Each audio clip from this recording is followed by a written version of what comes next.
Verb conjugations. When learning a language, it's arguably one of the most tedious things of all, but one of the most important. In English, we just don't notice how we conjugate our verbs because it just comes so naturally. We also don't have quite as many irregular verbs or the massive amounts of verb endings that Spanish does. That's what we're going to talk about in this video. Please make sure to subscribe to the channel if you'd like more like this, Spanish tips aimed specifically at intermediate learners. And as an intermediate learner, you've now seen a lot of conjugations, right? The present, the past, the perfect, the subjunctive, and so on. It can become seriously confusing with so many different endings added to Spanish verbs.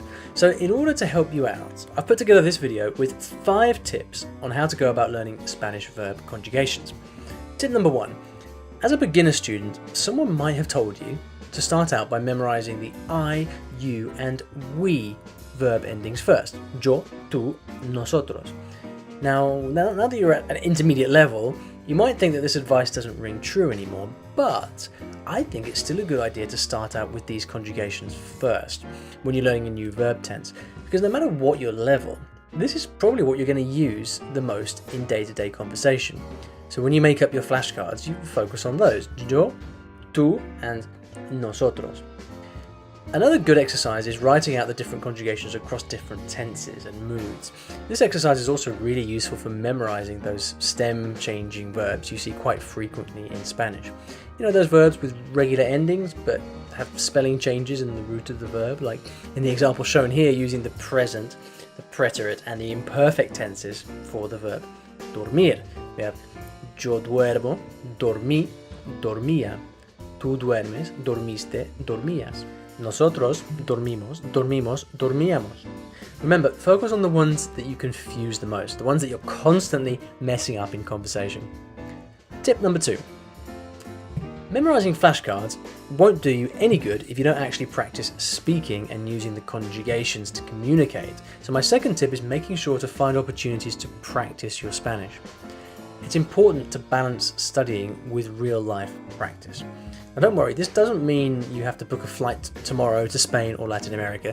You can find an affordable tutor online through italki, for example. Another great option is looking for activities in your local area that you can do in Spanish. Maybe dance or art classes. Not into that? Then what about cultural events? Or come on, you've got to have a few Spanish-speaking friends or some connection somehow.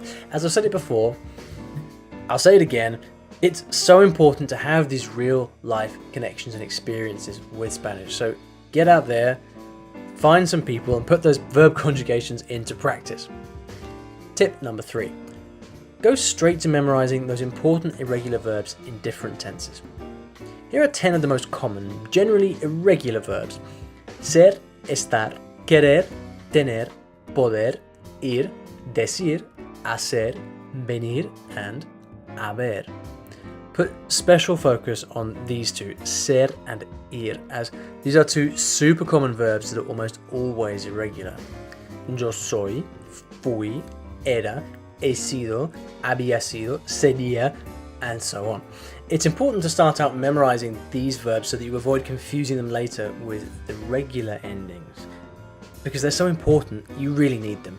As an intermediate student, you shouldn't have a hard time knowing which verbs are irregular either.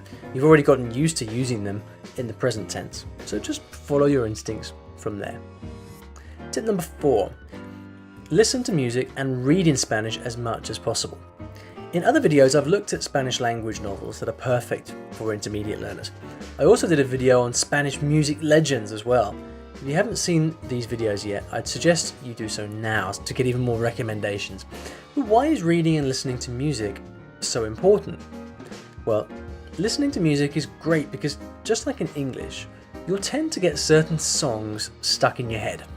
This actually helps you memorize the conjugations being used in songs because it starts to sound right. Reading as well is especially crucial to learning verb conjugations because you'll actually see them being used in context and in different tenses. The process of understanding the material works to make certain verb conjugations just stick. So make sure to dedicate at least 30 minutes a day to reading and always have some Spanish tunes to take with you wherever you go. Tip number 5. Trust your instincts. Yeah, that's right. A lot of the times, how you think the verb will be conjugated is in fact how it's conjugated.